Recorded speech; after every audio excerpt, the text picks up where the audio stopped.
Imagine standing in the courtyard of one of the most beautiful buildings in the world. 16 acres of marble and sandstone, inlaid jewels spelling out verses of paradise. 400 years of imperial grandeur pressed against the Ravi River. Lahore Fort, a place where emperors walked in silk slippers, where tourists smile for photographs, where guidebooks describe the Palace of Mirrors, as if light is the only story worth telling. Now imagine descending down a staircase that does not appear on any modern map, into a tunnel that runs for 625 feet beneath those courtyards. 625 feet. That is longer than 2 football fields. And every 10 feet, carved into the brick, a niche. 62 niches, each one sized perfectly for an oil lamp, each one stained black with soot from flames that burned centuries ago. In 2012, a conservation team broke through a sealed wall and found this tunnel. They found ventilation shafts engineered to keep people alive underground. They found scratch marks on walls, counting marks.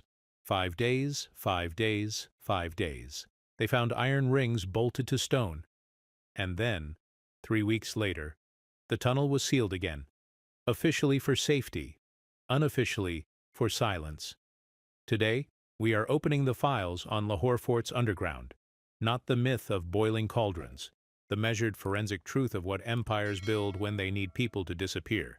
This is the story the stone has been holding for 300 years, and you are coming with us all the way down. There are buildings that invite you to look upward, marble screens catching afternoon light, inlaid gems spelling out verses of paradise, gardens where emperors once walked in silk slippers, trailing perfume and power. Lahore Fort is such a place. 16 acres of grandeur pressed against the bank of the Ravi River, its walls thick enough to swallow a horse and rider. 400 years of ambition stacked in sandstone and brick.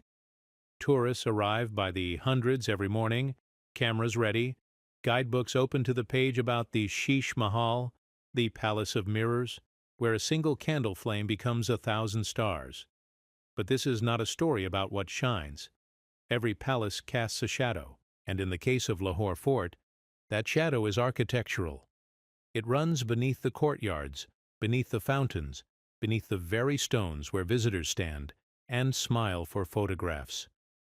There are staircases in this fort that do not lead to throne rooms. There are corridors that narrow instead of widen. There are doors marked "Staff Only" in English and Urdu, doors that do not open even when you knock. And there are spaces, voids really, that exist only as whispers among the guides who refuse to take tourists down certain paths, who redirect questions with a polite cough and a gesture toward the next pavilion. The thing about shadows is that they are always present. They are simply a matter of where you choose to stand. We begin in daylight, because that is when the fort is most beautiful. The morning sun turns the red sandstone into something almost warm, almost forgiving. Families gather near the Alamgiri Gate, built in 1674 by the Mughal Emperor Aurangzeb. The gate itself is a statement, massive, fortified, a military declaration in stone, 21 meters high, walls thick enough to absorb cannon fire, a ramp instead of stairs designed so horses and elephants could charge upward without breaking stride. 13 million rupees it cost, when a rupee could feed a laborer's family for a week. Adjusted for inflation, we're talking about something in the range of $300 million today. That's the scale we're working with. Empires don't build modestly, but walk past the gate, past the ticket booth, past the hawkers selling bottled water and embroidered caps, and you'll notice something. The tour guides move in predictable loops. Sheesh Mahal, Naulakha Pavilion, the Royal Hammam. Always upward, always toward light. They talk about Emperor Jahangir's love of gardens. They point out the Persian calligraphy carved into arches. They mention Shah Jahan, who built the Taj Mahal, who also expanded this fort, who understood that power must be both seen and felt. But they do not linger near certain walls. They do not explain why some archways have been bricked over. They do not discuss the iron grates set into the ground near the western edge, where the stonework changes texture, where the mortar looks newer than it should, And they absolutely do not mention the rooms beneath the audience hall that were discovered during conservation work in 2006. Not discovered, really.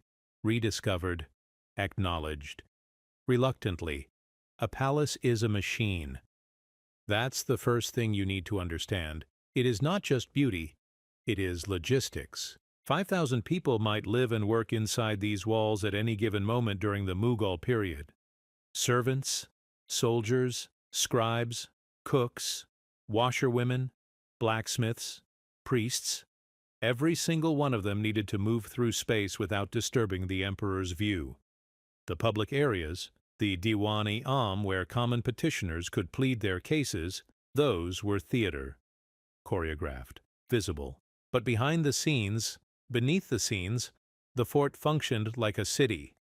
There were kitchens that could feed armies, storage vaults that held grain for sieges, armories stacked with swords and muskets.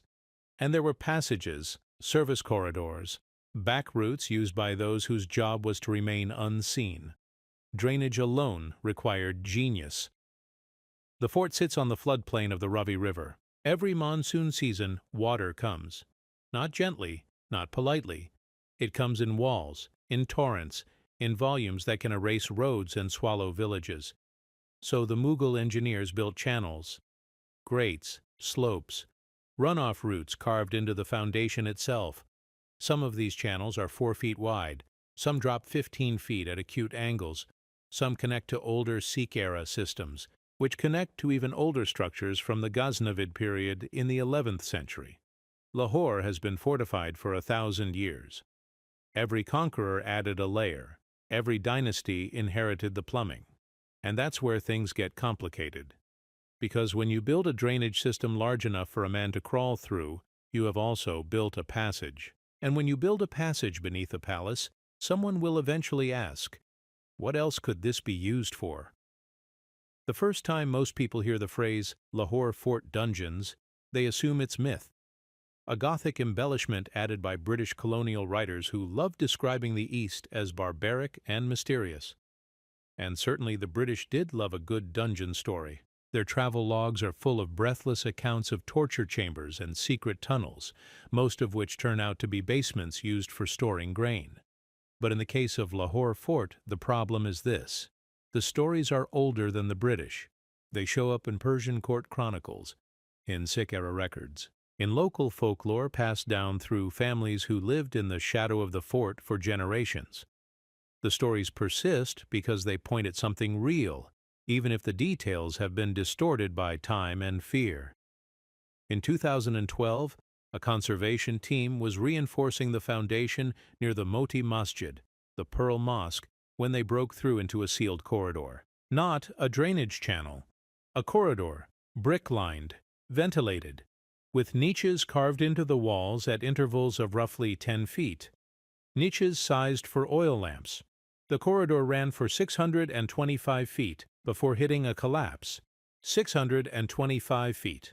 That's longer than 2 football fields. That's not an accident of construction. That's not a drain. That's infrastructure. The team documented the airflow. They measured the ceiling height, just under 6 feet, forcing anyone inside to stoop slightly, a posture that becomes exhausting after minutes. They noted the soot marks on the niches, carbon residue from flames that burned centuries ago. They photographed the scratch marks on the walls, parallel lines carved into soft brick, the kind of marks human fingernails leave when they're seeking purchase, when they're trying to orient themselves in the dark. And then they sealed it again.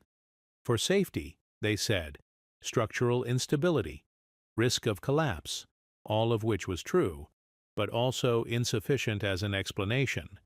Because here's the question that hangs over every conversation about Lahore Fort's underground. If these spaces were purely functional, storage, drainage, service corridors, why does everyone who has been inside describe a feeling they cannot name? Why do maintenance workers refuse to go down there alone? Why do conservation reports use language like oppressive atmosphere and unexpected emotional response when describing rooms that should be, by all technical definitions, empty? A guide will take you to the edge of one of these sealed areas if you ask directly and tip generously. He will point to a patch of stone near the northwest corner, a section of wall where the mortar is subtly different, where the bricks don't quite align with the surrounding pattern. He will say, quietly, because there are always other tourists nearby, "There is a passage under there." And then he will check his watch and suggest moving on to see the Sheesh Mahal before the afternoon light fades. He will not elaborate. He will not speculate. He will simply redirect your attention upward, toward beauty, toward the parts of the fort that are safe to admire, but you can hear it if you stand still. A faint movement of air through cracks in the mortar. A breathing, almost. The fort inhaling and exhaling through vents that were designed to keep something alive down there, or to keep someone alive just long enough. The Ravi River does not care about empires. It does not pause for architecture. Every July, when the monsoon rains come down from the Himalayas, the river swells. In a bad year, it can rise 15 feet above its dry season banks. In a catastrophic year, which happens every few decades, it can rise 25 feet, enough to flood the lower city, enough to turn streets into canals. Lahore Fort was built with this in mind. The walls are set back from the immediate shoreline, elevated on a natural ridge that gives the fort a few precious meters of altitude above the floodplain, but even so, water finds its way in, through seepage, through cracks, through the very soil itself, which is layered clay and silt, porous enough to wick moisture upward like a sponge. The Mughals understood this. They were hydraulic engineers as much as they were conquerors. Every major Mughal structure is a negotiation with water. The Taj Mahal has a drainage system beneath it that rivals the tomb itself in complexity. The Shalimar Gardens in Lahore are built on a grid of underground channels that distribute water with perfect symmetry. And Lahore Fort, the administrative heart of an empire that stretched from Kabul to Bengal, had to manage not just beauty, but function. Rain had to be diverted. Waste had to be removed. The kitchens alone produced tons of organic refuse every day. Where does it go? Not into the river directly. That would contaminate the water supply. Not into open pits. That would breed disease. So they built channels. Deep channels. Channels that connected to cisterns, to filtration pools, to runoff routes that eventually emptied into the river far downstream from the fort itself. But here's the thing about water management. It creates voids. You dig a channel for drainage, you now have a space beneath the fort. You carve out a cistern for storage, you now have a chamber. You build ventilation shafts to prevent gas buildup, you now have a route between the surface and the depths. And every void, every chamber, every route can be repurposed. The decision is not whether the space exists. The decision is what you put inside it. The geography of Lahore is not neutral. It is a trap, in the most literal sense. The city sits at the confluence of trade routes that have been active for millennia. Caravans from Central Asia, from Persia, from the Silk Road networks all passed through here. Which means Lahore was always valuable. Which means it was always contested. Which means whoever controlled the fort controlled the region. And control requires more than just thick walls and armed guards. Control requires places to put people you don't want walking free. Prisoners of war, political rivals, debtors, traitors, spies, enemies of the state. That flexible category that expands and contracts with the whims of whoever sits on the throne. There are no windows in the tunnels beneath Lahore Fort. This is not an oversight. This is design. A window implies connection to the outside world. It implies time, sunrise, sunset, the movement of shadows across walls. It implies hope, the idea that beyond this room there is a world you might return to. No windows means no time. It means every moment stretches and compresses simultaneously. It means you cannot tell if you have been here for hours or days. It means the only clock is your own body. Hunger, thirst, the urgent pressure of your bladder, the slow cramping of muscles forced to hold unnatural positions in darkness. The humidity is the worst part. Not the cold, not the dark, the humidity. Lahore in summer is brutal. Temperatures above 40 degrees Celsius, 104 Fahrenheit. The kind of heat that makes air feel solid. But underground, the temperature drops. The stone stays cool. You would think this would be a mercy, but the moisture is relentless. It beads on walls. It drips from ceilings. It soaks into cloth and skin, making everything clammy, making every breath feel thick. Your lungs work harder. Your skin cannot dry.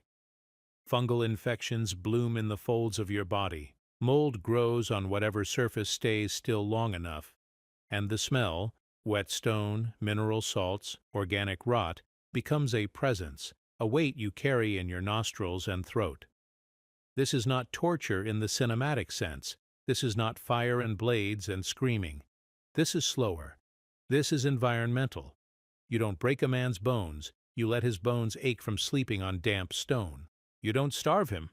You feed him just enough to keep his stomach cramping with hunger. You don't burn him. You let him sweat in darkness until dehydration makes his thoughts slide sideways. The method is patience, and the palace has all the time in the world. The British arrived in Lahore in 1849 after defeating the Sikh Empire in the Second Anglo-Sikh War. They occupied the fort. They marveled at its architecture. They wrote detailed accounts of its treasures: jeweled thrones, gold filigree, carpets from Persia, weapons inlaid with jade and lapis lazuli. But they also noted in their meticulous bureaucratic way that certain sections of the fort were in poor repair and unsuitable for European habitation. They did not live in the lower chambers. They did not restore the sealed tunnels. They built new barracks on the parade grounds, European-style buildings with high ceilings and verandas, structures designed for visibility and ventilation. The old Mughal service corridors were left alone. Officially, they were considered unstable. Unofficially, they gave the British soldiers nightmares. There are incident reports in the British military archives, dry administrative documents that nonetheless record something unsettling. Soldiers stationed at Lahore Fort requesting transfers after hearing sounds at night. Chains, they said, dragging. Voices, though no one was supposed to be in those sections. The British called it superstition, but they also stopped using those areas. They left them empty. And emptiness, in a palace built by emperors, is suspicious. The modern city of Lahore has grown around the fort like a living organism consuming a stone. The walls that once marked the edge of the city now sit in the middle of dense urban sprawl. Millions of people live within a few kilometers of this place. They drive past it on motorbikes, honking horns, hauling goods, living their lives. The fort is a tourist site. It is a national monument. It is a symbol of heritage, of pride, of continuity with a glorious past. But it is also an active archaeological problem. Every year, the Pakistan Department of Archaeology releases reports on preservation work. They discuss mortar repair, brick replacement, graffiti removal, revenue from ticket sales. And buried in those reports, in the appendices, in the sections that do not make headlines, are notes about ongoing subsurface assessments and restricted access zones and structural concerns in lower sections. What they do not say, because it would complicate the narrative of heritage preservation, is that the fort is still revealing itself. Monsoon rains cause collapses. Earthquakes, Lahore sits near a fault line, crack foundations, opening gaps that were previously sealed. Conservation work, well-intentioned efforts to stabilize walls and prevent further decay, sometimes breaks through into spaces that were not on any modern map. And each time this happens, there is a brief window, a few days or weeks, when workers move through these newly opened areas with flashlights and cameras, documenting what they find before administrators decide whether to leave it open or seal it again. In 2006, a team broke through into a cistern chamber roughly 30 feet below the Diwan-i-Am. The chamber was brick-lined, approximately 12 feet by 15 feet, with a domed ceiling that showed soot stains in concentric circles. There were iron rings bolted into the walls at waist height, 3 rings on one wall, 2 on another. Purpose unknown, or rather, purpose officially unspecified, because once you document an iron ring bolted into a wall in an underground chamber, you must then answer the question, what was attached to it? And if the answer is rope, then the next question is, what was tied? And the questions continue from there, each one more uncomfortable than the last, until someone in a government office decides that further questions are not in the public interest. The chamber was photographed, measured. A brief report was filed with the archaeology department, and then it was sealed. Not collapsed, not destroyed, sealed. With modern brick and mortar, carefully matched to the surrounding stonework so that casual observers would not notice the seam. The official reason given was structural instability. The ceiling showed signs of stress fractures. Water damage had weakened the mortar, all true, but also not the whole truth, because the ceiling could have been reinforced. The water damage could have been repaired. The chamber could have been stabilized and opened for academic study. That is what preservation is supposed to mean. Instead, it was erased. Again. Empires know how to build. They are less skilled at explaining what they've built, or why. When Akbar the Great expanded Lahore Fort in the 1560s, he employed thousands of laborers, stonemasons from Rajasthan, bricklayers from Delhi, artisans from Persia who specialized in tile work and calligraphy. The records of this construction are extensive. We know how many elephants were used to transport stone. We know the names of the chief architects. We know the cost, down to the last rupee spent on nails and rope, but we do not know with any certainty what was built beneath the courtyards. The plans focus on what is visible: the throne rooms, the gardens, the defensive walls. The underground appears only as drainage systems and foundation work. Vague terms. Room for interpretation. This is not unique to Lahore Fort.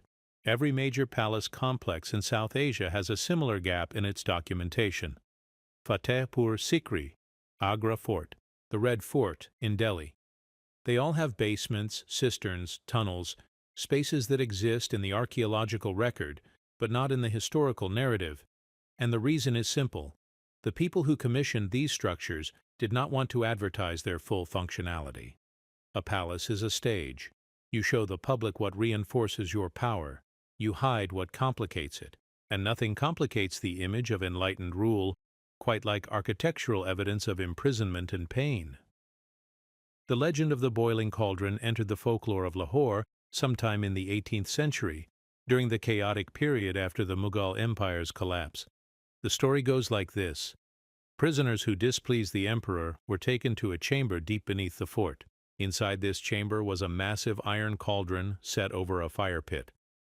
The cauldron would be filled with oil or water, brought to a boil, and the prisoner would be lowered in, slowly, while still alive, as punishment, as spectacle, as a demonstration of what happens when you betray the throne. The story is told with regional variations. Some versions say the cauldron was used by the Mughals. Others say it was a Sikh innovation. Still others claim the British found it and dismantled it in horror. No two accounts agree on the details, but all of them agree on the core image: heat, liquid, suffering, underground. Historians dismiss this story. There is no evidence of such a device in any credible source. No archaeological remains of a large metal cauldron or a fire pit of sufficient size. No contemporary accounts by travelers or diplomats who visited the fort and wrote about what they saw. The story has all the hallmarks of an atrocity myth. Vivid, emotionally resonant, impossible to disprove because it is set in spaces no one can access, involving victims who left no names and no graves. It is the kind of story that gets invented when the truth is unbearable but also unspeakable, when people need a vocabulary for cruelty but lack the documents to describe it precisely. But here is the uncomfortable fact. Myths do not appear from nowhere. They are manufactured. And they are manufactured for reasons. The boiling cauldron story serves a purpose. It makes Lahore Fort frightening. It turns a beautiful building into a place of dread. And dread is useful. Dread keeps people from asking too many questions. Dread makes silence feel reasonable.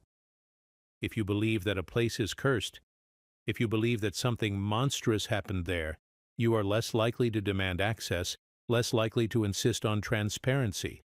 The myth becomes a guard, as effective as any locked door. And so the question becomes, if the myth is false, why did it take root so deeply?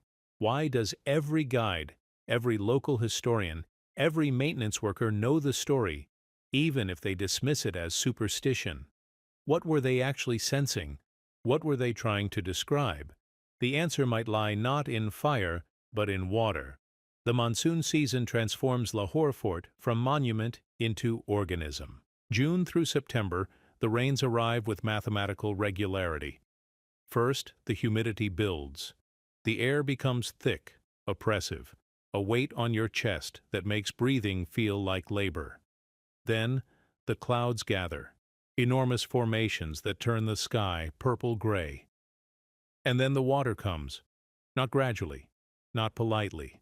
It comes in sheets, in walls, in volumes that overwhelm every drain and gutter in the city.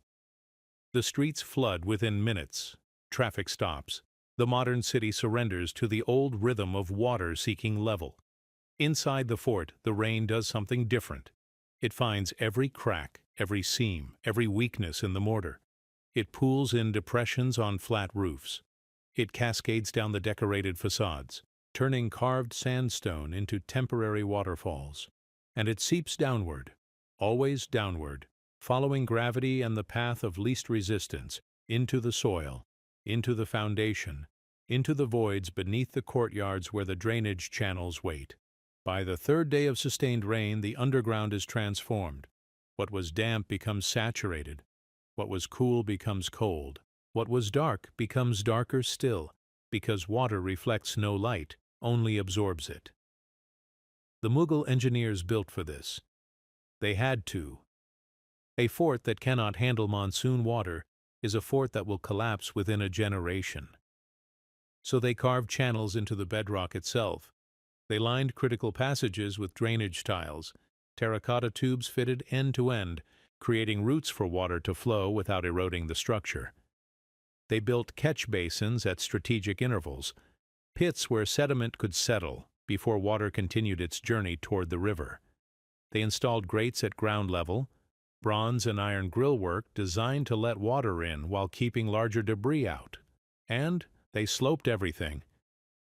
Every floor in the underground has a grade, usually between 3 and 5 degrees, subtle enough that you might not notice walking through, but steep enough that water always knows which direction to flow. But water does more than drain. It changes the space. A dry tunnel and a wet tunnel are two different environments. Temperature drops. Oxygen content shifts because water displaces air. Sound behaves differently. Some frequencies become amplified, others deadened. Your sense of direction degrades because wet stone all looks the same, all feels the same. And if you are confined in such a space, if you are locked behind an iron door in a chamber with no pump, no drain, no way to control the rising water, then the monsoon becomes a deadline, a countdown measured in inches. First, it covers your feet, then your ankles, then your calves. How long do you have before it reaches your waist, your chest? Before you're forced to stand on your toes in a room with a 7-foot ceiling, your face pressed against brick, gasping at the shrinking pocket of air near the top? This is not speculation. This is physics. Every basement in Lahore that was built before modern waterproofing floods during heavy monsoon. Everyone. The expensive homes, the government buildings, the commercial properties. They all have pumps now, electric or diesel-powered, machines that run continuously during the rainy season, evacuating water as fast as it enters.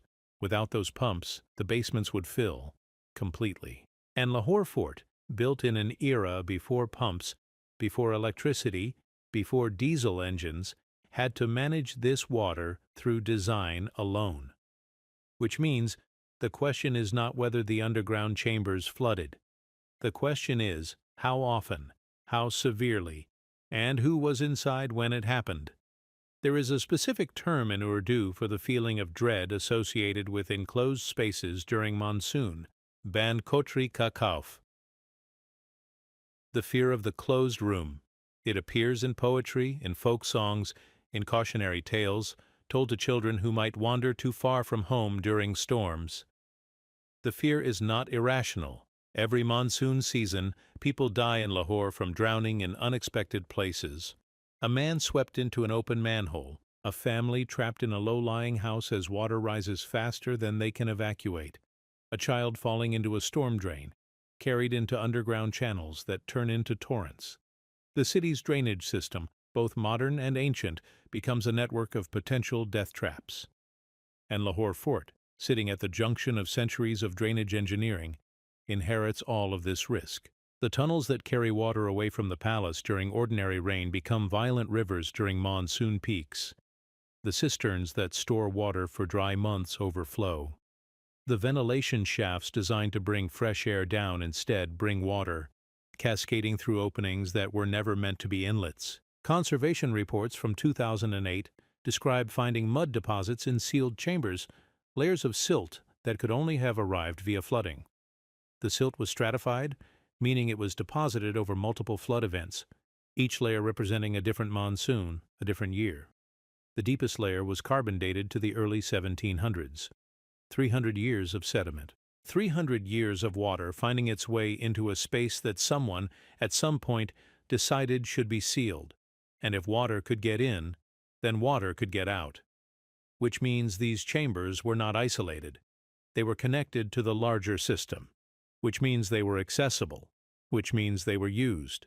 The question of what they were used for is where the archive goes silent. When the British conducted their first systematic survey of Lahore Fort in 1864, they produced detailed architectural drawings, floor plans, elevation sketches, cross-sections showing the relationship between different levels of the structure. These drawings are remarkable documents. They show everything: the exact dimensions of throne rooms, the thickness of defensive walls, the layout of gardens, the position of wells and cisterns. But they show almost nothing beneath the main level. The underground is represented as negative space, blank areas labeled simply as foundation or drainage. No detail, no measurements, no indication of chambers, tunnels, or passages beyond the most obvious ones needed for water management. This absence is deliberate. The British surveyors were meticulous. They measured everything they could access, but access required keys, required permission from local authorities who still maintained control over certain sections of the fort, even under British occupation. And those authorities, descendants of Mughal administrators, of Sikh governors, understood that some spaces were better left undocumented, not because they were hiding specific atrocities, but because the spaces themselves were legally and morally complicated. A storage vault can become a holding cell. A drainage tunnel can become an escape route. A cistern can become a place where bodies are disposed of during times of crisis. The function of a space is not fixed. It depends on who controls it and what they need it to do. And by leaving these spaces off the official maps, by maintaining them as informal infrastructure, you preserve flexibility. You preserve deniability. The Sikhs, who ruled Lahore from 1800 to 1849, understood this principle intimately. They inherited a palace built by Muslims, decorated with Quranic verses and Persian poetry, designed around the ceremonial needs of Mughal emperors. Rather than demolishing it and starting over, they adapted. They built a new set of administrative offices on the parade grounds.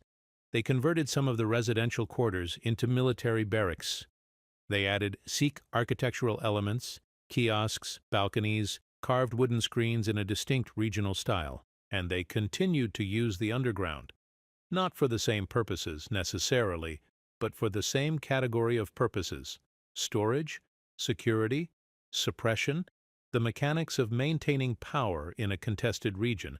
There is a fascinating document in the Lahore Fort archives, a maintenance log from 1832, kept by a Sikh administrator named Gulab Singh.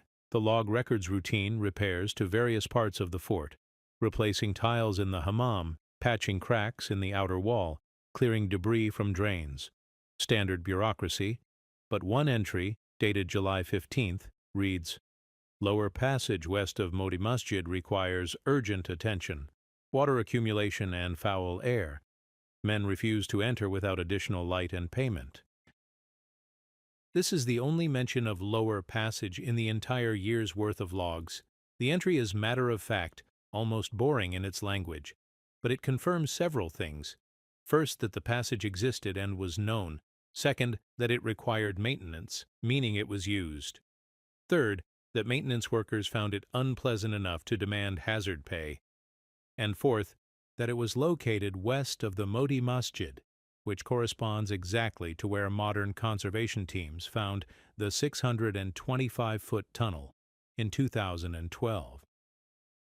Gulab Singh's log continues for another 6 months. But the lower passage is never mentioned again. Either it was repaired and ceased to be a problem, or, more likely, someone decided to stop maintaining it, to let it seal itself through neglect. Water and time are patient janitors. Leave a passage unattended for a few years in monsoon country, and nature will fill it with silt, will encourage roots to crack the brickwork, will make the ceiling unsafe enough that no rational person would risk entering. You don't need to destroy evidence. You just need to stop protecting it from entropy. The empire needs a back end. This is the uncomfortable truth that every grand structure must reckon with. The Taj Mahal, that monument to eternal love, was built by 20,000 laborers working in shifts for 22 years. Where did those laborers sleep? Where did they defecate? Where were the forges that melted the bronze for the doors? Where were the kilns that fired the millions of bricks needed for the foundation? The postcard shows white marble and perfect symmetry. The archive shows construction camps, temporary slums, labor management, accident reports, wages paid and withheld, strikes, disease outbreaks, all the messy logistics that make beauty possible. Lahore Fort operated on an even larger scale. At its peak, during the reign of Shah Jahan in the mid-1600s, the fort housed not just the emperor and his immediate family, but an entire court. Ministers, generals, poets, musicians, physicians, astrologers, religious scholars, concubines, servants, guards. Each of these groups had its own hierarchical structure, its own spatial requirements. The emperor's quarters were in the highest, most protected part of the fort.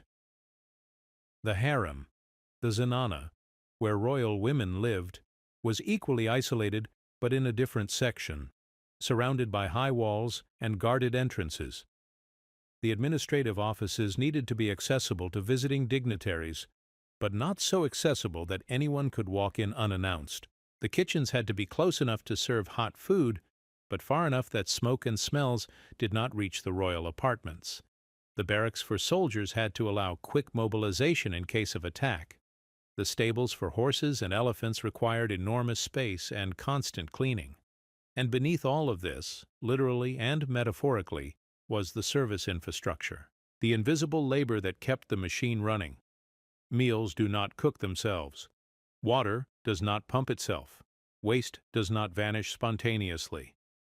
Every function required workers, required routes for those workers to move through the fort without being seen by anyone who mattered. A servant carrying a chamber pot full of the emperor's excrement cannot walk through the Diwan-i-Khas, the hall of private audience where Persian ambassadors are discussing trade agreements. So there must be another route, a back corridor, a service passage, and once you build that passage, once you establish that there are routes through the fort that are not on the public maps, you have created a geography of invisibility, a system where people and things can move without official acknowledgement. This is where architecture becomes moral philosophy, because every corridor is a choice, every door is a boundary. And once you have designated certain spaces as for service only, you have also designated certain human beings as unworthy of being seen. They are functionally erased from the narrative of the palace. They exist only in the ledgers that record their wages, in the maintenance logs that note their labor, in the occasional scandal when one of them is caught stealing or sleeping with someone above their station. And if such a person were to disappear, fired, imprisoned, dead, who would notice? Who would ask questions? The system is designed to make their absence unremarkable. Now extend this logic to prisoners, political enemies, captured rebels, rival claimants to the throne. During the Mughal period, Succession was not orderly. It was brutal. When an emperor died, his sons would fight for the throne. Brothers killed brothers. Uncles killed nephews. The winner claimed legitimacy. The losers, if they survived the initial conflict, became problems that needed to be managed. They could not be executed publicly. That would create martyrs. They could not be freed. That would create future threats. They needed to be contained indefinitely in a manner that did not attract attention or sympathy. And where better to contain them than in a palace that already has infrastructure for making people invisible? The term dungeon is European.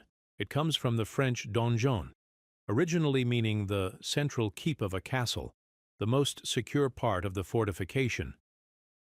Over time, it came to mean the basement of that keep, where prisoners were held. But South Asian architecture does not use this terminology. There is no direct equivalent in Urdu, Persian, or Hindi for dungeon. Instead, there are more specific terms. Qaid Khana means prison house. Tahkhana means basement chamber. And Hirki Kotri means room of darkness.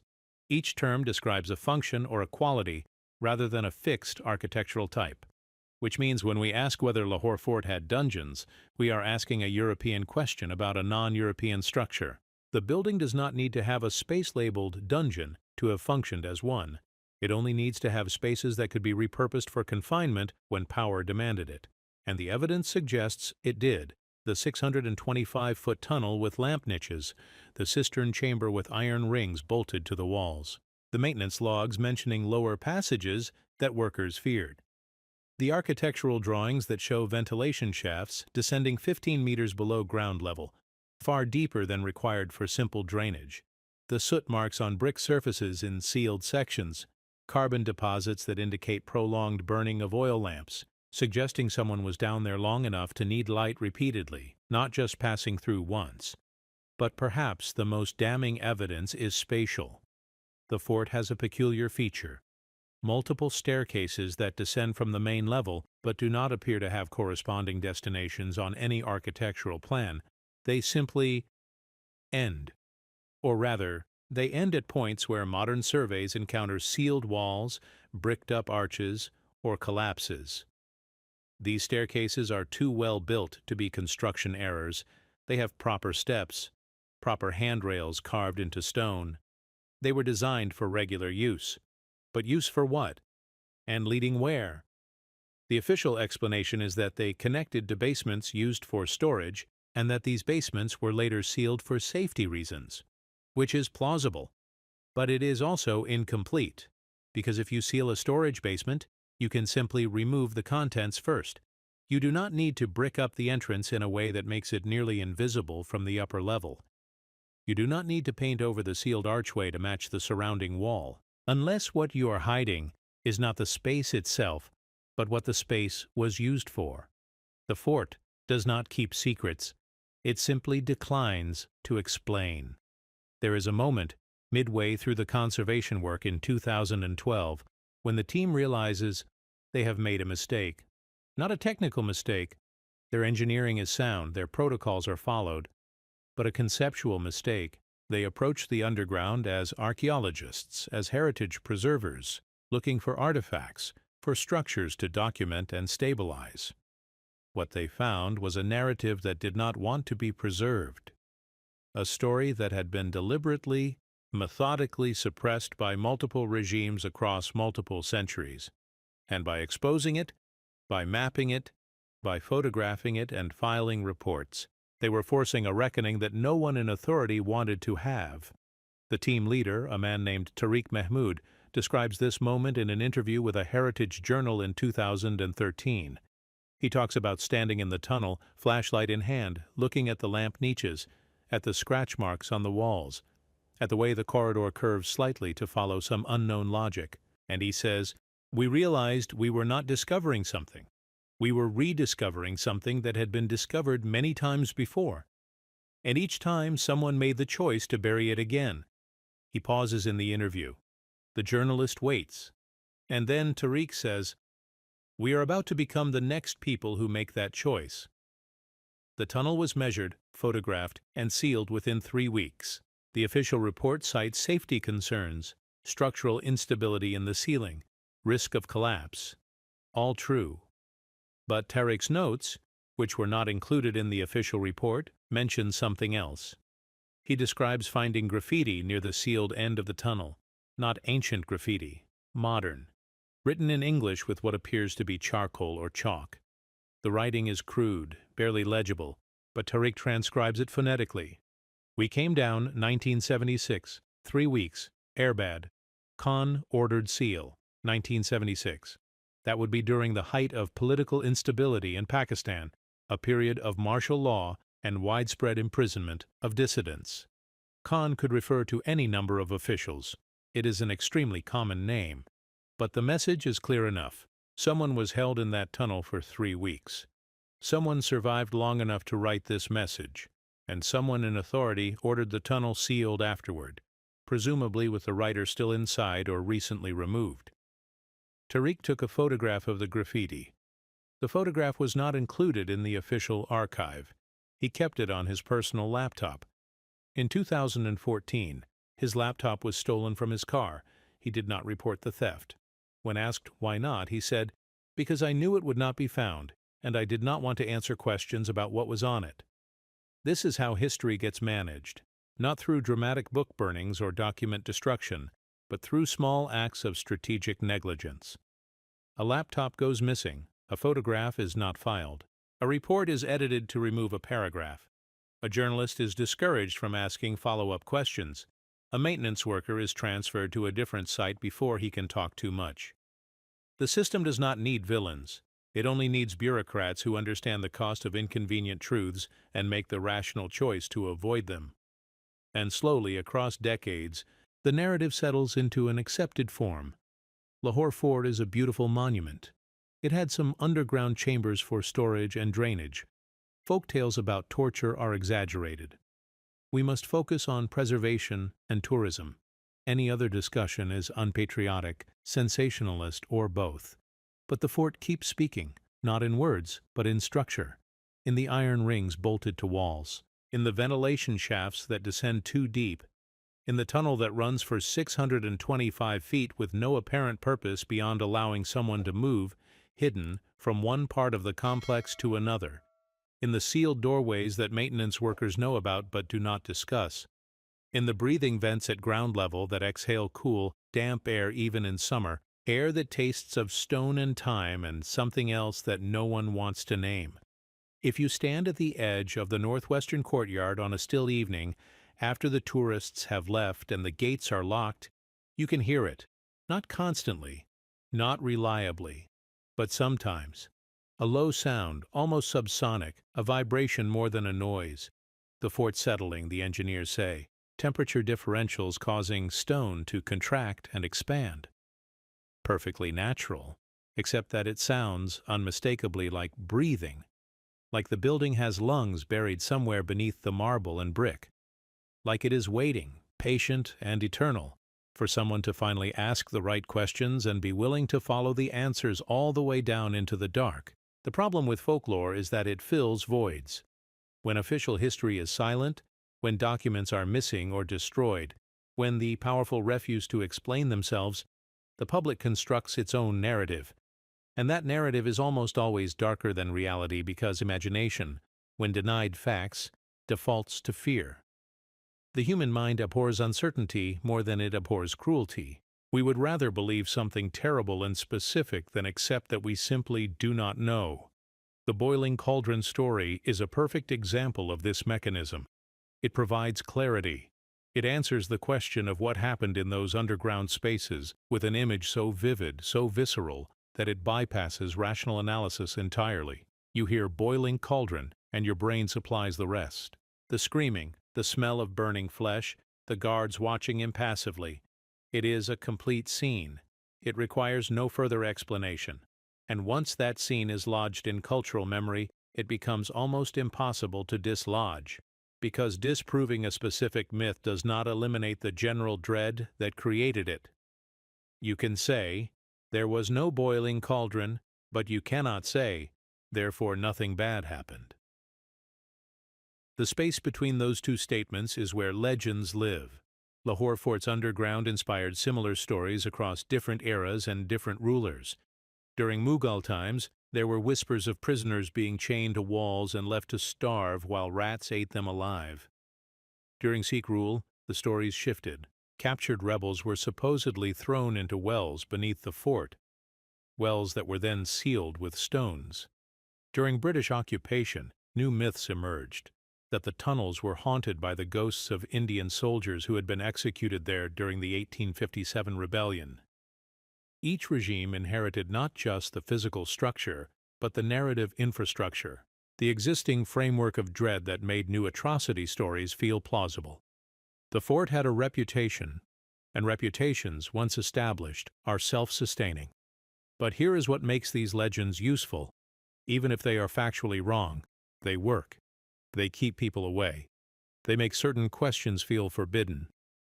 If you believe that a place is cursed, if you believe that terrible things happen there, and that those terrible things have left a spiritual residue, you do not demand access. You do not insist on transparency. You accept that some doors should remain closed, not for political reasons, but for metaphysical ones. The legend becomes a form of crowd control, more effective than locks or guards because it operates inside people's heads. It makes silence feel like wisdom rather than complicity. The mechanics of this process are visible in how guides talk about the fort. They will describe the Sheesh Mahal in lavish detail. They will tell you how many pieces of mirror were used, how the craftsmen were brought from Persia, how a single candle flame becomes 1,000 reflections. They will linger over these details because beauty is easy to sell. But when the conversation turns to the underground, their language changes. They become vague. They use passive constructions.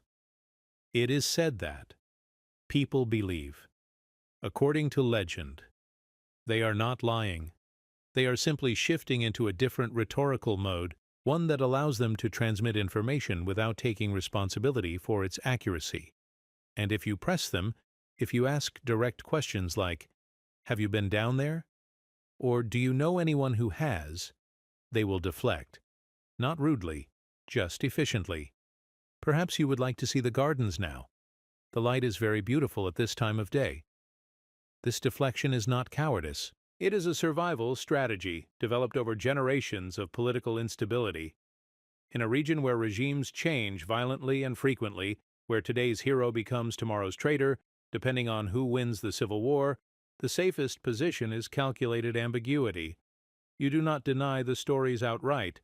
That would make you a revisionist, a defender of the indefensible. But you do not confirm them either.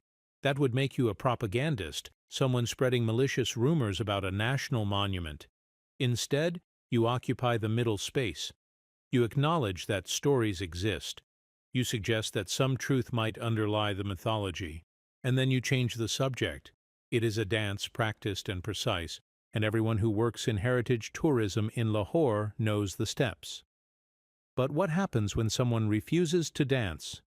What happens when someone approaches the fort not as a storyteller, but as a forensic investigator, armed with measuring tape and structural analysis, demanding evidence rather than accepting narrative? The answer came in 2012, when the conservation team stopped treating the underground as mythology and started treating it as architecture. The measurements do not lie. This is the fundamental principle of forensic analysis. You can manipulate photographs.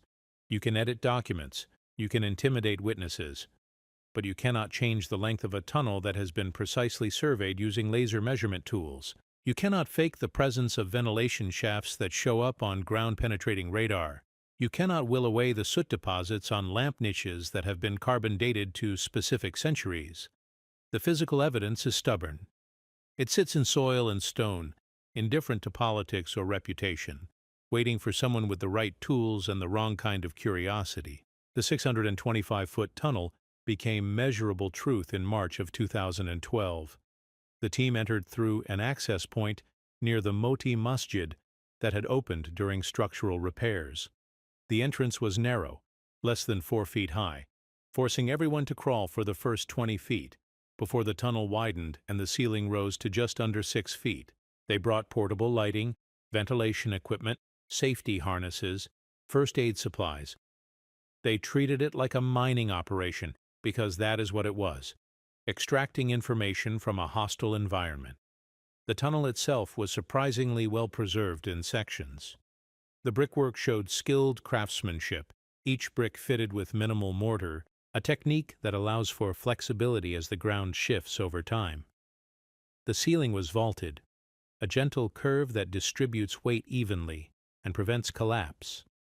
And then there were the niches, 62 of them, spaced at intervals of approximately 10 feet, carved into the walls at shoulder height.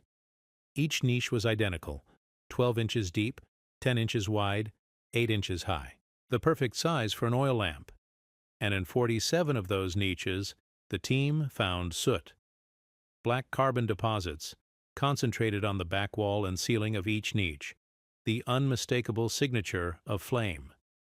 This is where the myth collides with engineering.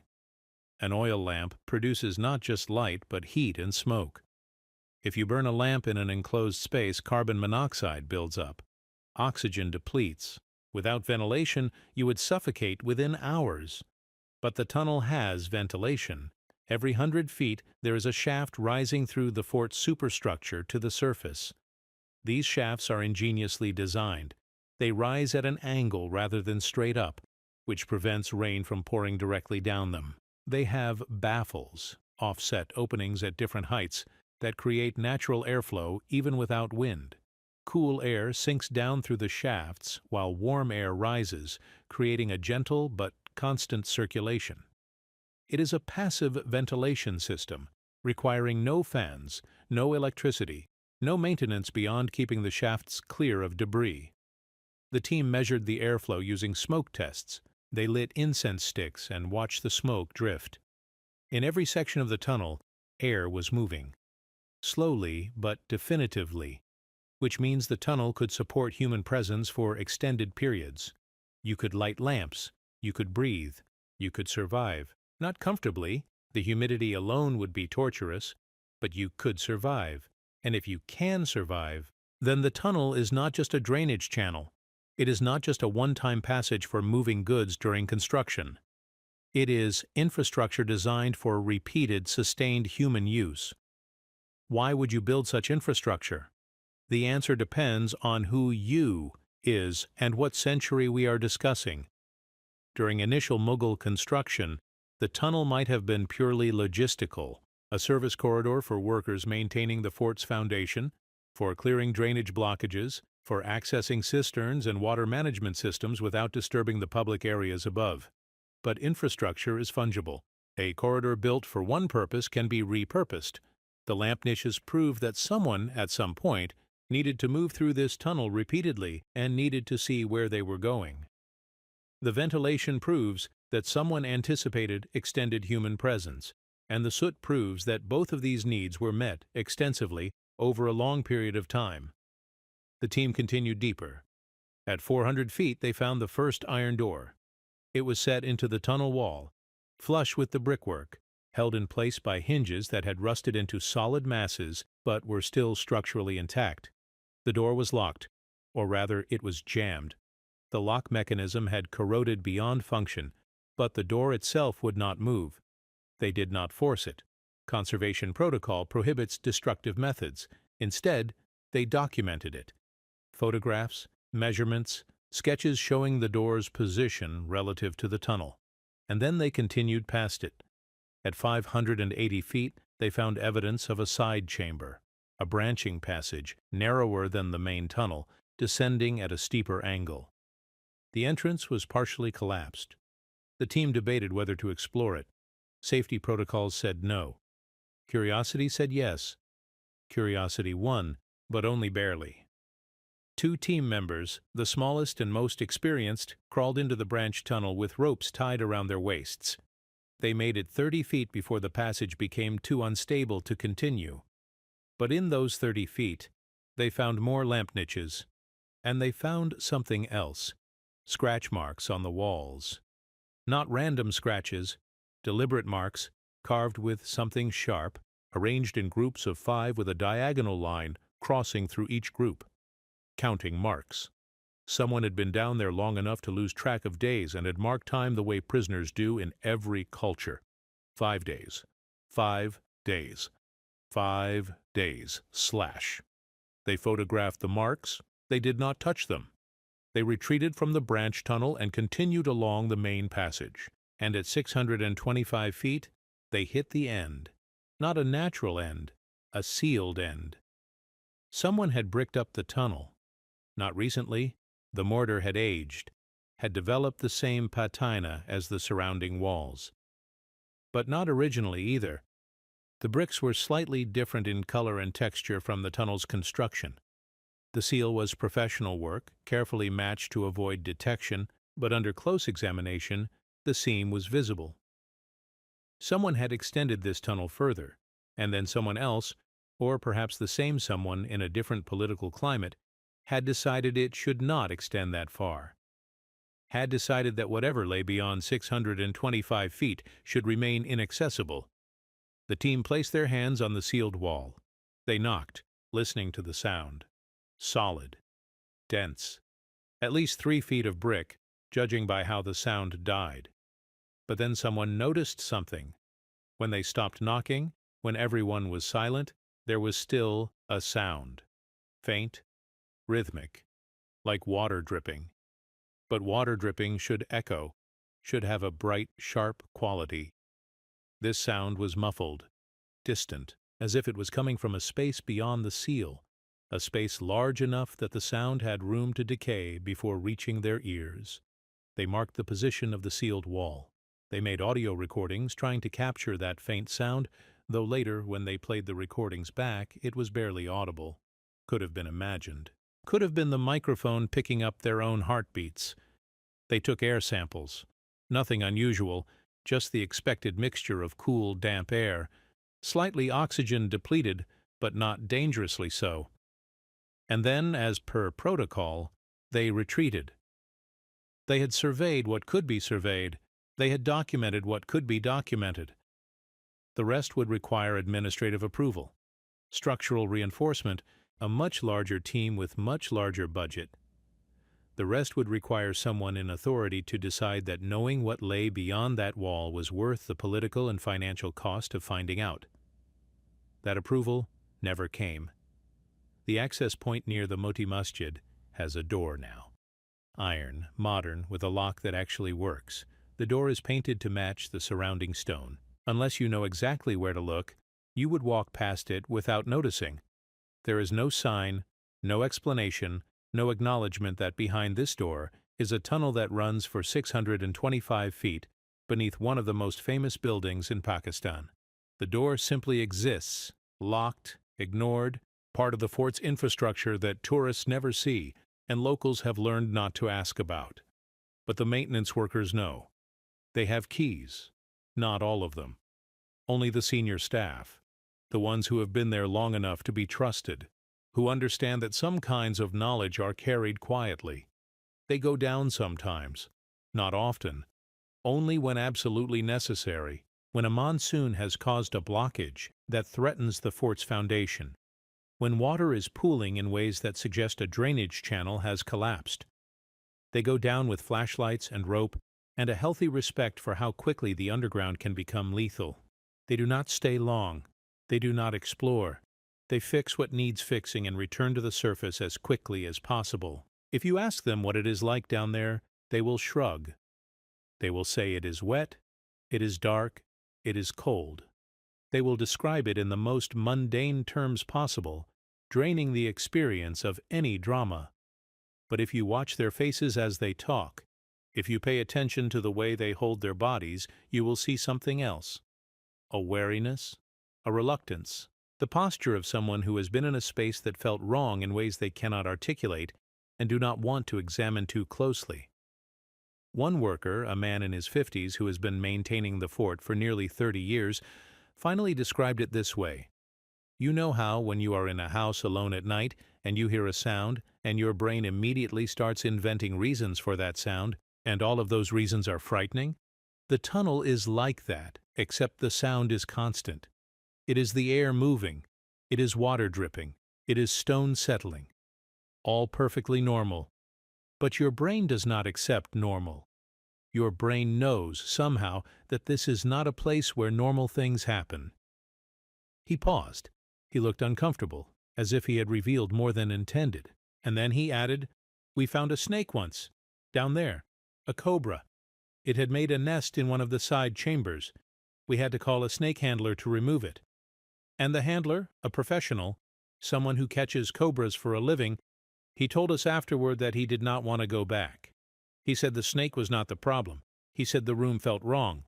Too warm, he said. Even though everywhere else in the tunnel is cold, this one room was warm. Hot, even. He could not explain it.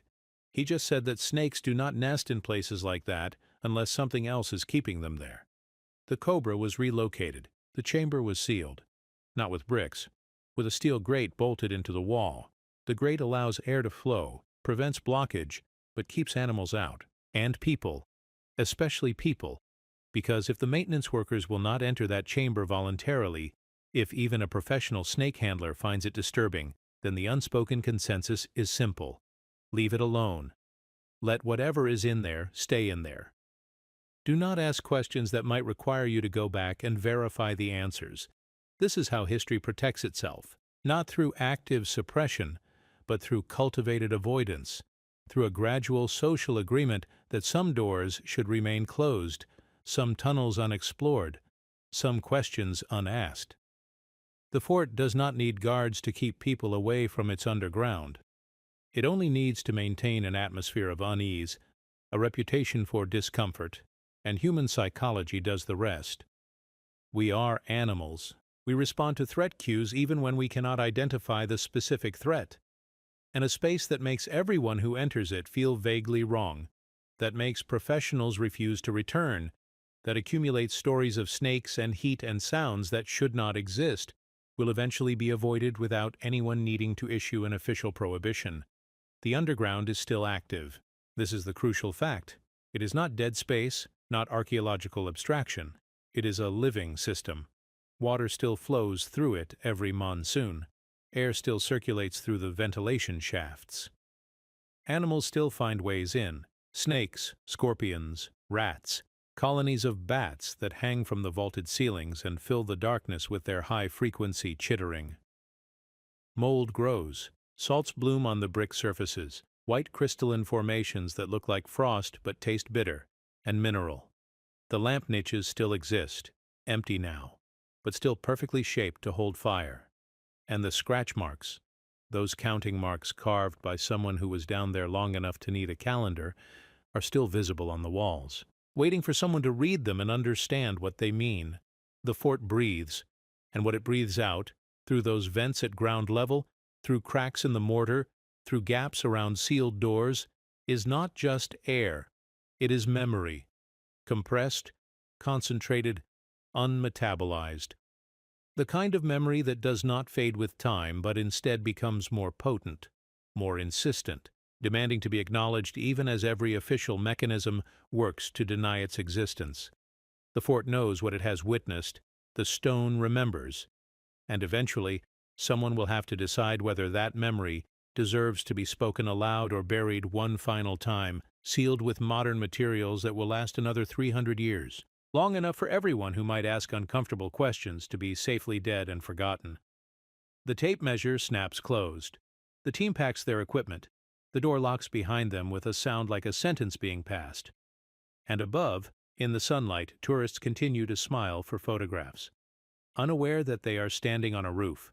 And beneath every roof, there is always something else, something older, something that waited patiently through all the centuries of beauty and will continue waiting long after the beauty has crumbled into dust. Every system has a rhythm, even systems designed for suffering, because humans cannot function in pure chaos. Not the guards, not the administrators, not even the prisoners. There must be schedule, there must be routine, not for mercy, but for logistics. A prison, even an informal one hidden beneath a palace, requires the same basic infrastructure as any other institution: food delivery, waste removal, guard rotations, inspection rounds. And all of these functions leave traces, not always in documents, those can be destroyed, but in the architecture itself, in the wear patterns on stone, in the paths that become grooves after centuries of the same feet walking the same route at the same time every day. The underground of Lahore Fort shows this kind of wear. Near the base of several stairwells that descend from the main level, the stone steps have been eroded in the center, creating shallow depressions where countless feet have passed. This kind of erosion does not happen quickly. It requires decades of consistent traffic. And it requires that traffic to follow a predictable pattern. People walking the same path, stepping in the same places day after day, year after year. The erosion is asymmetric. The right side of each step shows more wear than the left, which suggests that people descending these stairs stayed to the right, following a convention or perhaps a rule. Coming down in darkness or near darkness, you would want to keep one hand on the wall for stability. Right-handed people naturally gravitate to the right side, which means most of the people using these stairs were right-handed, or the traffic flow was controlled in some way that enforced rightward movement. At the bottom of these stairs, there are alcoves, small recesses carved into the walls, each just large enough for a man to stand in without blocking the passage. These alcoves serve an obvious purpose. They are waiting areas, stations where someone could pause, could stand aside to let others pass, could observe without being observed. In a fortress, such stations are guard posts. In a basement, they become something more ambiguous. A guard post implies official authorization, but the fort's official records make no mention of guard stations in the lower levels, which means either the records are incomplete, always possible, or these stations were informal, part of an operational system that existed alongside the official structure but was never formalized in documents. The lamp niches tell a similar story. 62 niches in the main tunnel, spaced at 10-foot intervals. But there are also niches in the side passages in the chambers that branch off from the main route. The pattern is consistent. Wherever the tunnel system expects human presence, there are niches, and wherever there are niches, there is soot, not fresh soot. Carbon deposits that have aged into the stone become part of its texture. But the pattern of soot accumulation reveals something about usage. Some niches have heavy uniform deposits, suggesting lamps burned there for extended periods, perhaps continuously. Others have lighter, more irregular patterns, suggesting occasional use, lamps lit only when someone was passing through. And a few niches, scattered seemingly at random, have soot concentrated on one side only, as if the lamp was placed at an angle, tilted, perhaps because someone standing next to it needed the light directed in a specific direction, focused on a specific task. What task requires focused light in an underground tunnel? Maintenance work, checking brickwork, clearing drains, inspecting for damage, but also paperwork, reading, writing, recording. The act of documentation itself requires steady, directed light, which raises an uncomfortable question. If these tunnels were merely functional infrastructure, why would anyone need to do paperwork down there? Storage vaults do not require record-keeping at the point of storage. You inventory goods upstairs, in proper offices with proper desks, unless the goods you are inventorying cannot be brought upstairs, unless what you are documenting is meant to remain underground, out of sight, unacknowledged by the official archive. There are patterns in the soot that suggest time of day. This sounds impossible. How can carbon deposits indicate time? But the pattern becomes clear when you understand how oil lamps behave in enclosed spaces with marginal ventilation.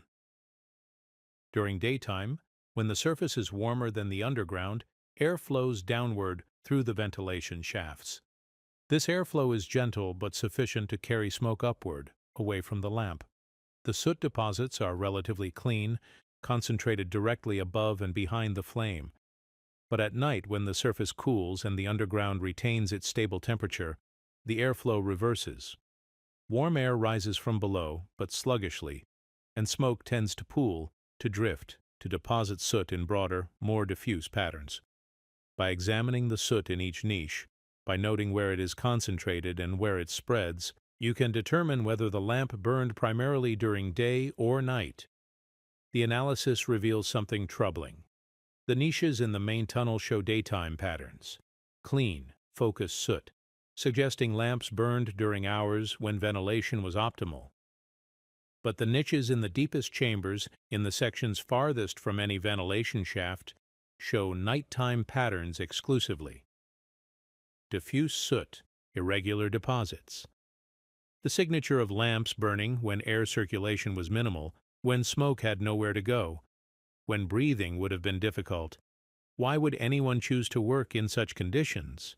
They would not, which means the choice was not theirs, which means the lamps were not burning for workers, but for people who had no control over when light was available. The conservation team documented all of this in technical reports that read like prose poems accidentally stumbled into engineering manuals. One report from 2013 describes the acoustic properties of the tunnel system in language that is almost liturgical. Sound does not travel in expected ways. At certain junctions, whispers carry for surprising distances, while at other points, shouting is absorbed within meters. The irregular geometry creates zones of amplification and dampness. A guard stationed at Junction 7 could hear conversations from Chamber 3, approximately 40 meters away, while remaining invisible and inaudible to those speaking. Conversely, Chamber 9 appears to be acoustically isolated. Sounds generated within do not propagate beyond its threshold. Think about what this means operationally. If you are designing a system of control, if you need to monitor prisoners or detainees without constant physical presence, acoustic architecture becomes a tool. You place guards at amplification points. You place prisoners in isolated chambers. The prisoners cannot coordinate because they cannot hear each other. The guards hear everything without being heard. It is panopticon logic applied through physics rather than sightlines. And unlike visual surveillance, which can be defeated by darkness, acoustic surveillance works regardless of light. A prisoner who thinks he is alone, who believes his whispers cannot be overheard, will speak more freely, will reveal plans, alliances, weaknesses. The stone listens on behalf of whoever controls the listening posts, but acoustic control has limits. During monsoon season, when water flows through the drainage channels, when every surface is wet and dripping, the entire sonic landscape changes. Water generates white noise, a constant rushing that masks other sounds. The amplification points become useless. The acoustic geography collapses into uniform static, which means monsoon season offered a window, a brief period when prisoners could speak without being overheard, when coordination became possible. Did anyone exploit this window? We have no documents, but we have scratches on walls that appear in clusters, that show up in multiple locations simultaneously, that suggest communication of some kind, information passing from one chamber to another during periods when normal surveillance was compromised. The guards themselves left traces. In several alcoves near the guard stations, there are marks carved into the stone at sitting height. Names mostly. Ahmad, Khalil, Yusuf.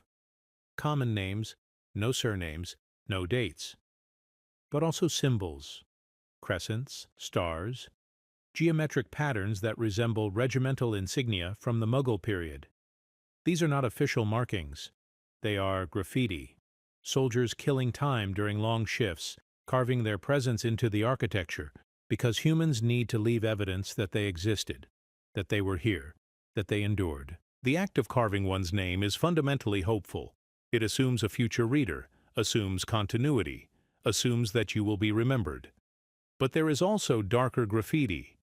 In one chamber, someone carved a series of vertical lines grouped in fives, just like the counting marks found deeper in the tunnel. Except these marks are inverted. They count downward from 100, 95, 90, 85, continuing down to 0. And next to 0, a single word in Persian. Rift, rafta, gone. This is not a prisoner marking days survived. This is a guard marking days until something ends. Until a sentence is completed. Until a prisoner is released or transferred, or, more likely, until a prisoner is dead. The countdown ends at 0, and then there is no further marking. Just the word gone and empty stone. How many such countdowns existed? How many ended at 0? The chamber shows no other marks, no evidence of additional prisoners after this one, which could mean the chamber was sealed after this particular use. Or it could mean the next prisoner never survived long enough for anyone to bother counting. Or it could mean that whoever carved these marks was disciplined, punished, removed from duty before they could document the next cycle. The stone does not explain. It simply holds the information, waiting for someone to interpret it, to weave it into narrative, to make meaning from remnants. The concept of a shift becomes visible in the lamp niche patterns. Lamps burn for approximately 4 hours before they need to be refilled. This is consistent across all pre-electric lighting technology. Oil consumption is predictable, stable, measurable. If you want to maintain continuous light in a space, you need to refill lamps every 4 hours, which means you need someone checking lamps on a 4-hour cycle, which means you have established a schedule, a rotation, a system. And once you have that system in the underground, you cannot easily hide it. People moving through tunnels on predictable schedules leave compounded traces, the wear on steps, the regularity of soot patterns, the metabolic signatures in the air itself. Human beings exhale carbon dioxide. In a poorly ventilated space, CO2 accumulates. You can measure historical CO2 levels by analyzing mineral deposits in certain types of stone. Calcium carbonate formations that capture atmospheric composition like tree rings capture climate data. The analysis is technical, expensive, and not something the Pakistan Department of Archaeology has budgeted for. But in 2009, a team from the University of Peshawar conducted preliminary tests using samples from sealed chambers. The results suggested elevated CO2 levels consistent with sustained human occupation, not just people passing through, but people remaining in the space for extended periods, multiple people. The estimates ranged from 3 to 7 individuals per chamber based on the volume of the space and the measured CO2 absorption. 3 to 7 people in a chamber, approximately 12 feet by 15 feet. For how long? The mineral deposits do not record time precisely, only accumulation. But the layers suggest months, possibly years of continuous presence. The practical implications are staggering. 7 people in a 12 by 15-foot chamber means approximately 25 square feet per person. That is roughly the size of a prison cell in a modern maximum security facility, except modern cells have toilets, ventilation, light. These chambers had none of those amenities, which means the basic functions of human existence, eating, sleeping, defecating, washing, had to be managed within that space or outside of it on a controlled schedule. The chambers show no evidence of drainage systems beyond the main tunnel's infrastructure, which means waste was either carried out by hand or allowed to accumulate until it became a health crisis that required intervention. There are rooms in the underground that still smell wrong. Not the smell of current decay, that would be organic, sharp, identifiable. This is something else. A mineral smell, alkaline, faintly ammoniac. The kind of smell that develops when urine soaks into porous stone for decades and the calcium in the brick reacts with the nitrogen compounds, creating stable salts that embed themselves in the material structure. These salts are hygroscopic. They absorb moisture from the air. During monsoon season, when humidity approaches saturation, the salts dissolve slightly and the smell intensifies. During dry season, the salts crystallize and the smell fades, but it never disappears completely. The stone has been permanently altered at the molecular level. It is a chemical record of what this space was used for, a record that cannot be edited or removed without demolishing the structure itself. The ventilation system is genius and horror in equal measure. Genius because it works. 300 years later, air still flows through these shafts, still circulates through the tunnels, still prevents the accumulation of gases that would make the space instantly lethal. Horror because the system was designed with such precision that it could only have been intended for human occupancy. Drainage channels do not need ventilation. Water and waste flow regardless of air quality. Storage vaults need minimal ventilation. Goods do not breathe. But spaces designed to hold living humans require oxygen. require air exchange, require a system engineered to keep people alive, if only barely. The ventilation shafts are not uniform. Some rise at steep angles, creating strong airflow but limiting the amount of light that penetrates from the surface. Others rise at gentler slopes, allowing more light but less air movement. The placement is strategic. The chambers deepest in the complex have the steepest, most efficient ventilation shafts.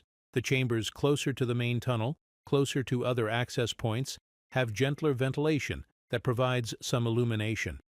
This is not accident. This is design hierarchy.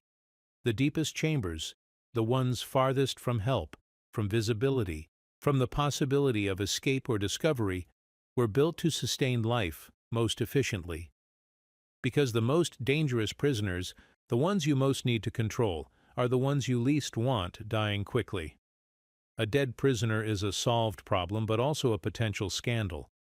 A living prisoner, isolated and broken, is ongoing control, ongoing deterrence, ongoing proof that defiance has consequences worse than death. The question that haunts the archaeological record is simple. How long could someone survive in these conditions? The answer is uncomfortable, indefinitely. Humans are resilient. The body adapts.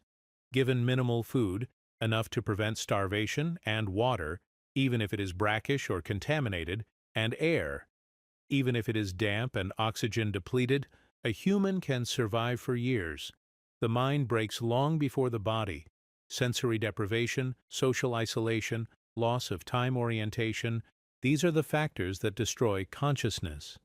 But the architecture of the tunnel system suggests awareness of these factors. The ventilation brings not just air, but sound. Faint sounds from the surface, voices, music, the call to prayer from nearby mosques. Enough to remind you that the world still exists. Not enough to connect you to it. Just enough to make isolation more exquisite. There are moments when the archival research becomes unbearable. Not because of what is found, but because of the precision with which nothing is found. The maintenance logs are meticulous about surface repairs. Every replaced tile is noted. Every repainted wall is documented. But the logs contain almost nothing about underground maintenance except for annual notes like drainage system inspected and cleared, or lower passages secured. Secured. The word appears repeatedly across different decades, different regimes. Lower passages secured following structural assessment. Access points secured as per recommendation. All secure facilities confirmed intact. The word means locked, sealed, made inaccessible, but the passive construction hides the decision. Who secured them? On whose authority? Against what specific threat? The records do not say. They simply confirm that securing happened regularly, as if it were routine maintenance rather than deliberate suppression. In 1987, there was a breach. The word appears in a single memo found in the Lahore Fort archives, a memo marked internal use only and stamped with 3 different signatures. The memo is brief. During renovation of Northwest Courtyard, workers inadvertently opened a sealed passage. Contents removed and transferred to storage facility B7. Passage resealed under supervision of Director of Conservation. No further action required. The memo is dated August 12th. There is no follow-up memo. There is no record of what contents means. Artifacts, documents, human remains, refuse, water damage, all of these are possible. And there is no record of what storage facility B7 is or where it is located. Inquiries to the current Department of Archaeology yield the same response. Records from that period are incomplete. The facility designation system has changed. No one currently employed remembers that incident. But someone does remember. There is always someone. In 2016, a former maintenance worker named Rashid Mahmood gave an interview to a graduate student researching the fort's conservation history. Rashid worked at the fort from 1983 to 2001. He was there in 1987. And when the student asked him, almost casually, if he remembered anything unusual during his tenure, Rashid paused for a long time. Then he said, "There was the room with the chains." The student asked him to elaborate. Rashid said, "We were demolishing a brick wall in the courtyard. It was supposed to be solid, just decorative. But the sledgehammer went through. There was a gap, a passage, dark, wet. We got flashlights. We went in maybe 10, 15 meters. There was an iron door. The door was open, rusted open, could not close anymore.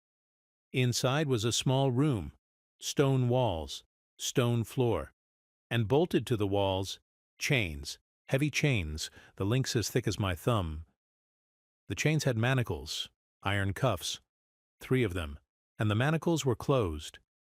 Empty, but closed. As if someone had been locked in them and then removed, disappeared. We told the supervisor. He told us to stop work. Men came from the archaeology department. They took photographs. They took measurements. They carried the chains out. Then they brought new bricks. They sealed the passage. All in one day. We were told not to discuss it. We were told it was just old building material, storage, nothing unusual. But I saw those manacles. They were worn smooth on the inside, smooth from skin, from wrists, rubbing against metal. You do not get that kind of wear from storage. The interview was never published.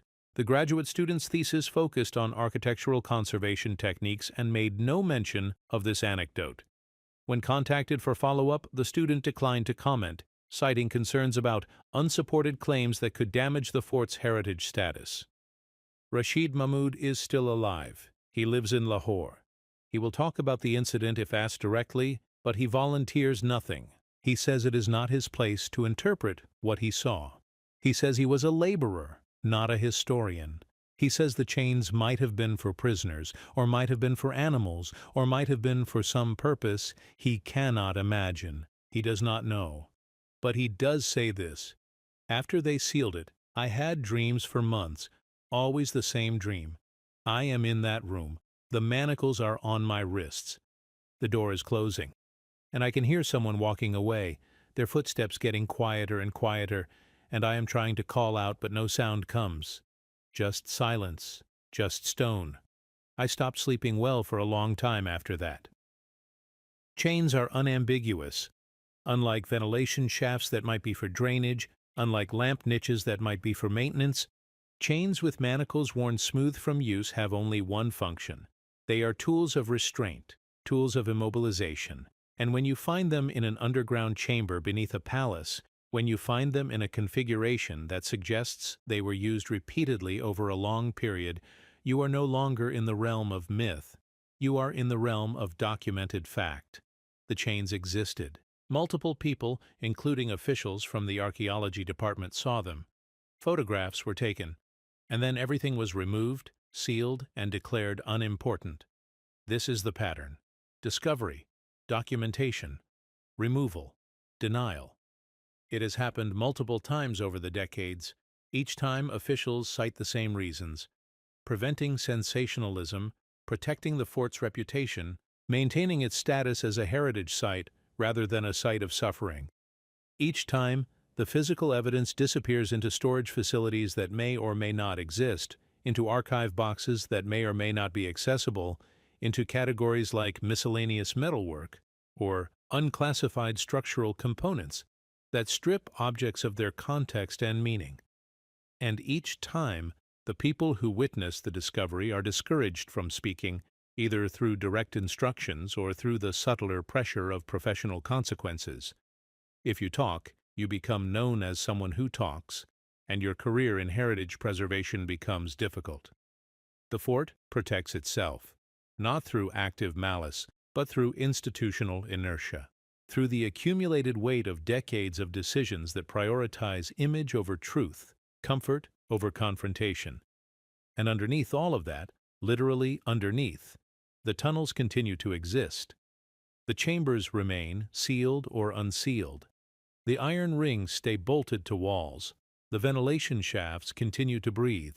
The stone remembers everything, chemically, structurally, molecularly, and no amount of administrative paperwork can change the fact that this beautiful, magnificent building, was designed to serve multiple purposes simultaneously: temple and prison, palace and pit, glory and grave, all of it engineered into the same structure, the same footprint, the same architectural language.